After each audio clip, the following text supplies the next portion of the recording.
Hi friends, నార్మల్గా ఈ 2 seeds గురించి చాలామంది కన్ఫ్యూజ్ అవుతుంటారు. ఇది సబ్జా గింజలు, ఇవి చియా సీడ్స్ అంటే క్లియర్గా తెలుస్తుంది.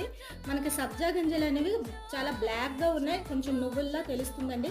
ఈ వితిన్ 5 మినిట్స్లో మనకి సబ్జా గింజలు అనేవి నానిపోతాయండి. ఇది వచ్చేసి మనకి చియా సీడ్స్ అనేవి కొంచెం లైట్గా వైట్ అండ్ బ్లాక్ కలర్లో ఉన్నాయి. ఇవి మనకు కొంచెం ఓవర్ నైట్ పడుతుందండి నానబెట్టడానికి. సబ్జా గింజలు అనేవి మన బాడీ హీట్ని తగ్గించడానికి చాలా ఉపయోగపడుతుంది. ఎక్కువ శాతం మనకి సమ్మర్లో మనం యూజ్ చేస్తూ ఉంటాము. చియా సీడ్స్ అనేది ఎర్లీ మార్నింగ్ ఎంటీ స్టమక్లో మనము 1 స్పూన్ మనం తీసుకునేటట్లయితే లెమన్ వాటర్తో పాటైనా యాపిల్ సైడర్ వెనిగర్తో పాటైనా తీసుకునేటట్లయితే వెయిట్ లాస్ అవ్వడంలో చాలా ఉపయోగపడుతుందండి.